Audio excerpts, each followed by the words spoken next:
akan mempresentasikan tentang radiasi ionisasi pada mata kuliah radiologi dan dosimetri yang dipandu oleh dosen Bu Andi Sulala, MSI. Radiasi. Pertama-tama, radiasi itu apa sih? Radiasi merupakan pancaran dan perambatan energi melalui materi atau ruang dalam bentuk gelombang elektromagnetik atau partikel. Sederhananya begini, radiasi adalah energi berbentuk gelombang atau partikel yang dilepaskan. Radiasi terbagi menjadi dua, yaitu radiasi ion dan radiasi non-ion. Radiasi ion terdiri dari sinar X, sinar gamma, sinar kosmik, beta, alfa, dan neutron. Karakteristik sinar alfa. Sinar alfa memiliki beberapa karakter, salah satunya yaitu mempunyai atom helium. Jika sinar alfa ini dibelokkan melewati medan magnetik, maka akan bermuatan positif. Jadi, kalau sinar alfanya itu dibelokkan melewati medan magnetik, maka sinar alfa tersebut akan bermuatan positif. Mempengaruhi pladotografi dan menyebabkan fluorensi pada bahan fluorescent. Sinar alfa tersebut akan terjadi perpindahan energi jika sinar alfa mengenai suatu materi. Sinar alfa memiliki daya tembus kecil, daya jangkaunya 2,8 sampai 8,5 cm dalam udara. Sinar alfa juga dapat mengionisasi molekul yang dilaluinya dan memiliki energi kinetik yang sangat besar, Kemudian, karakteristik sinar beta. Salah satunya yaitu radiasi sinar beta mempunyai muatan negatif 1 yang kecepatan perambatannya menyamai kecepatan cahaya. Jadi, kecepatan perambatannya sinar beta itu menyamai kecepatan cahaya. Jika sinar beta dibelokkan melewati medan magnetik, maka akan bermuatan negatif. Jadi, kalau sinar alfanya dibelokkan itu melalui medan magnetik, maka sinar beta tersebut akan bermuatan negatif. Daya ionisasi lebih lemah daripada sinar alfa, memproduksi 200 ion radiasi yang dapat menembus beberapa sentimeter dari jaringan otot. Jadi, daya ionisasinya sinar beta itu lebih lemah daripada sinar alfa.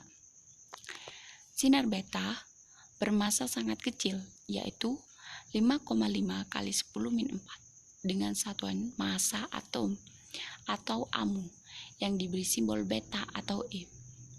Sinar beta memiliki daya tembus yang jauh lebih besar daripada sinar alfa yang dapat menembus lempeng timbal setebal 1 mm. Jadi, daya tembusnya sinar beta itu lebih besar daripada daya tembusnya sinar beta. Dia mampu menembus lempeng timbal setebal 1 mm. Karakteristik sinar gamma mempunyai kekuatan penetrasi yang paling kuat dibandingkan sinar radiasi alfa dan beta. Jadi, sinar gamma itu penetrasinya paling kuat dibandingkan sinar radiasi alfa dan beta. Dia dapat menembus lempeng timbal setebal 20 cm. Sinar gamma, daya ionisasinya itu paling lemah. Sinar gamma tidak mempunyai massa dan muatan karena panjang gelombangnya sangat pendek. Jadi, panjang gelombangnya sinar gamma itu sangat pendek, sehingga dia tidak mempunyai massa dan muatan.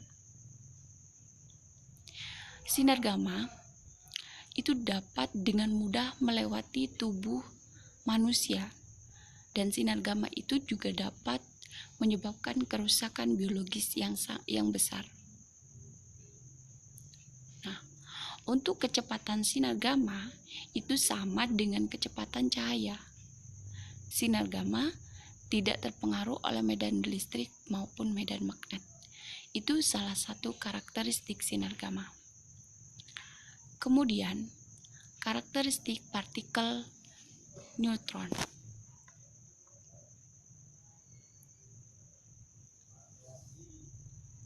Neutron merupakan salah satu bentuk dari partikel subatomik yang diklasifikasikan ke dalam binom.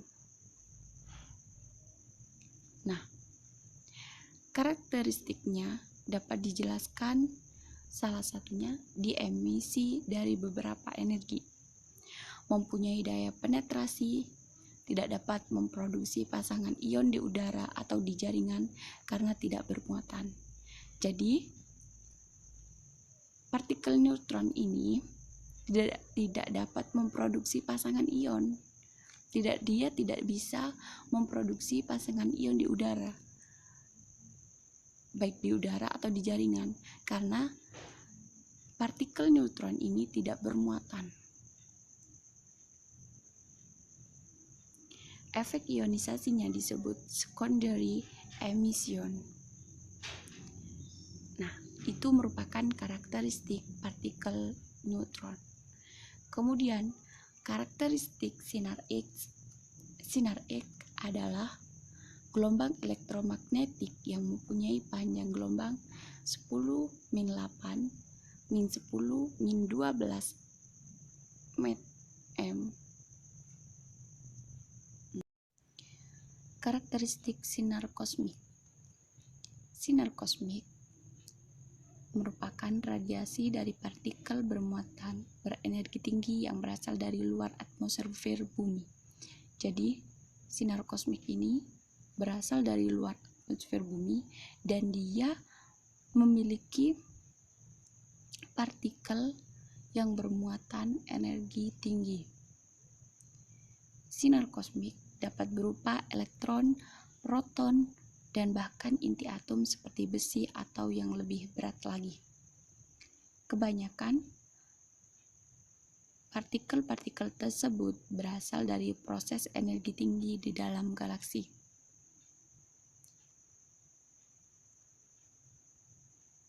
Oke, selanjutnya kita akan membahas tentang sumber radiasi ionisasi atau ionizing. Sumber radiasi ionisasi berdasarkan asalnya, sumber radiasi pengion itu dapat dibedakan menjadi dua. Yang pertama yaitu sumber radiasi alam, di mana sumber radiasi alam itu sudah ada di alam sejak terbentuknya alam tersebut. Dan sumber radiasi buatan yang sengaja dibuat oleh manusia untuk berbagai tujuan. Sumber radiasi alam. Di sumber radiasi alam itu ada 3. Yang pertama, sumber radiasi kosmik, sumber radiasi terestrial, kemudian sumber radiasi internal yang berasal dari dalam tubuh sendiri. Sumber radiasi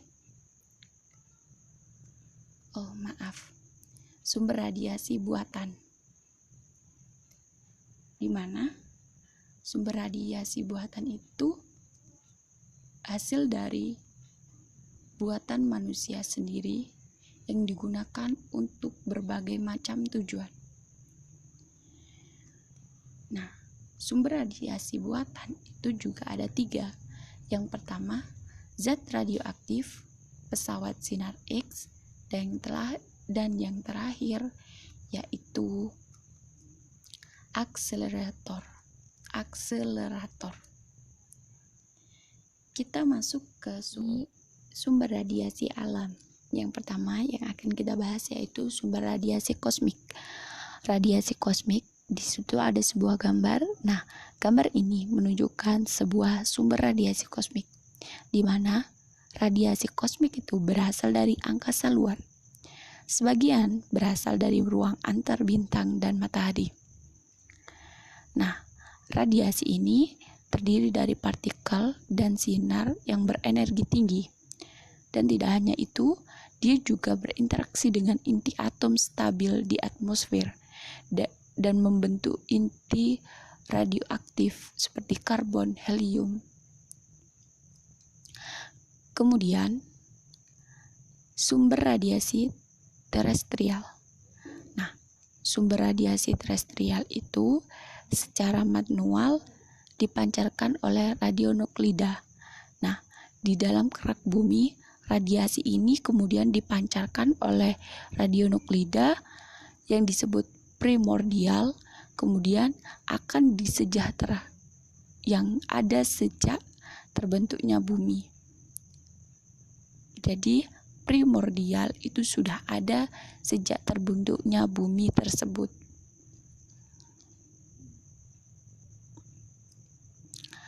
Kemudian selanjutnya sumber radiasi internal yang berasal dari dalam tubuh sendiri. Sumber radiasi ini ada di dalam tubuh manusia sejak dilahirkan dan bisa juga masuk ke dalam tubuh melalui makanan dan minuman. Jadi dia bisa masuk melalui makanan, minuman, pernafasan, atau luka.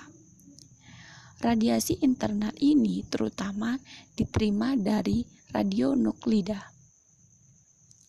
Oke, kita lanjut ke sumber radiasi buatan.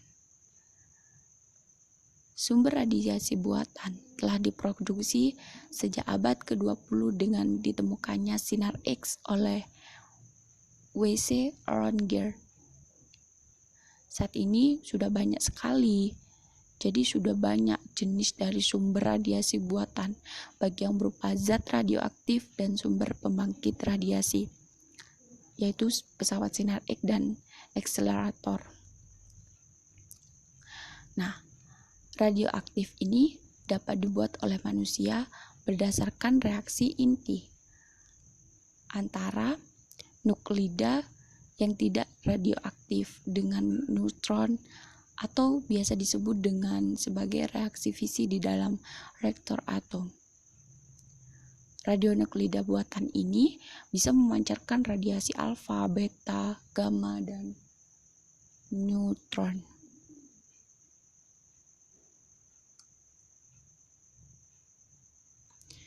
Di sini sumber radiasi buatan itu ada 3 ya. Yang pertama, zat radioaktif, pesawat sinar X, dan yang terakhir yaitu akselerator. Yang akan saya bahas yang pertama yaitu zat radioaktif. Jadi zat ini ada gambar zat radioaktif. Nah, zat radioaktif itu materi yang mengandung inti tak stabil yang memancarkan radiasi. Jadi zat radioaktif itu merupakan materi yang mengandung inti tak stabil. Jadi tidak stabil ya, yang memancarkan radiasi. Tidak stabil tapi dia memancarkan radiasi. Kemudian pesawat sinar X. Pesawat sinar X ini ada gambarnya di bawah. Pesawat sinar X adalah pesawat yang menghasilkan gelombang elektromagnetik frekuensi tinggi. Nah, pesawat sinar X itu digunakan dalam diagnostik atau terapi. Jadi, dia itu digunakan dalam terapi. Dalam terapi itu menggunakan pesawat sinar X ya. Itu gambarnya seperti di PPT. Kemudian produksi sinar X oleh anoda itu merupakan radiasi Bremsstrahlung yang terdiri dari sebaran frekuensi. Nah, sinar X dengan frekuensi rendah itu tidak memiliki kontribusi yang berarti dalam data diagnostik, tetapi akan meningkat dosis yang diterima pasien. Jadi dosisnya akan meningkat. Untuk mereduksi sinar X frekuensi rendah itu digunakan filter aluminium, sedangkan kalimator itu digunakan untuk membatasi luar paparan radiasi sinar X. Nah, itu sinar X ya teman-teman. Gambarnya sinar X seperti itu. Kemudian akselerator. Nah, itu ada gambar akselerator. Akselerator itu merupakan alat yang dipakai untuk mempercepat gerakan partikel bermuatan baik seperti elektron, proton, inti-inti ringan, dan inti atom lainnya. Nah, mempercepat gerakan partikelnya itu bertujuan agar partikel tersebut bergerak dengan cepat sehingga dia memiliki energi kinetik yang sangat tinggi. Nah, untuk mempercepat gerak partikel ini diperlukanlah medan listrik atau medan magnet. Kemudian, dilihat dari jenis gerakan medan partikel, ada dua jenis akselerator, yaitu akselerator dengan gerak partikelnya lurus atau lebih dikenal dengan sebutan akselerator linear, dan partikelnya melingkar, gerak partikelnya melingkar atau disebut dengan akselerator magnetik dengan jenis-jenisnya antara lain betatron, siklotron, generator neutron, dan lain-lainnya. Pertama-tama, tidak semua radiasi berbahaya. Radiasi menjadi beresiko ketika terpecahnya atom elektron saat terkena benturan. Proses tersebut yang dapat merusak DNA ini dikenal sebagai radiasi pengion, karena atom yang kehilangan atau memperoleh elektron disebut ion. Tidak semua radiasi nuklir itu mengionisasi, hanya radiasi elektromagnetik berenergi tinggi, seperti sinar gamma, sinar X, sinar ultraviolet. Itu sebabnya sebagai tindakan pencegahan dari radiasi sinar X, dokter melindungi bagian tubuh yang tidak perlu mereka periksa dan menggunakan tabir surya saat berkunjung ke pantai. Sebagai perbandingannya adalah telepon seluler dan gelombang mikro yang bekerja di spektrum rendah. Tidak ada resiko radiasi dari penggunaannya.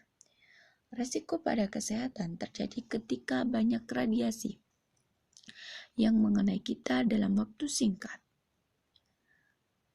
Hal ini dikenal sebagai paparan akut. Paparan radiasi akan menyerang kemampuan baik alami tubuh untuk merusak sel-sel. Ini bisa memicu kanker, difusi seluler, dan bahkan berpotensi kematian.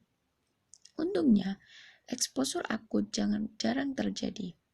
Kita hanya terkena paparan radiasi pada tingkat yang rendah dari sumber alami dan buatan manusia. Para ilmuwan memiliki waktu yang sempit untuk mengukur resiko-resiko ini. Sebab tubuh Anda sering memperbaiki kerusakan dari radiasi dalam jumlah kecil dengan sendirinya. Dan jika tidak bisa diperbaiki, hasil kerusakan mungkin tidak berpengaruh selama 1 dekade atau lebih. Salah satu cara ilmuwan memilih paparan radiasi pengion adalah dengan sievert. Paparan akut ke 1 sievert mungkin akan menyebabkan mual dalam beberapa jam, dan 4 sievert bisa berakibat fatal. Namun, paparan radiasi harian normal jauh lebih rendah. Rata-rata orang yang menerima 6,2 milisievert radiasi dari semua sumber radiasi setiap tahun, sekitar sepertiga karena radon. Hanya dengan 5 mikrosievert masing-masing, Anda harus mendapatkan lebih dari 1.200 regard gigi untuk mengumpulkan dosis tahunan Anda. Jika Anda bisa menyerap semua radiasi pisang, maka Anda akan membutuhkan sekitar 170 sehari untuk mencapai dosis tahunan Anda. Kita hidup di dunia radiasi, namun banyak radiasi yang tidak teronisasi. Untuk sebagai pengingat, paparan radiasi yang sangat mengenai kita biasanya rendah. Dan untuk keluar rumah dengan aman, Anda harus memakai tabir surya. Agar membantu mengurangi risiko kesehatan yang terkait, Marie Curie adalah salah satu pionir radiasi awal, menyimpulkan sebagai berikut. tidak ada di dalam kehidupan yang harus ditakuti, tetapi hanya untuk dipahami. Sekarang adalah saatnya untuk lebih memahami sehingga kita tidak menjadi takut. Terima kasih. Wassalamualaikum warahmatullahi wabarakatuh. Cukup sekian. Semoga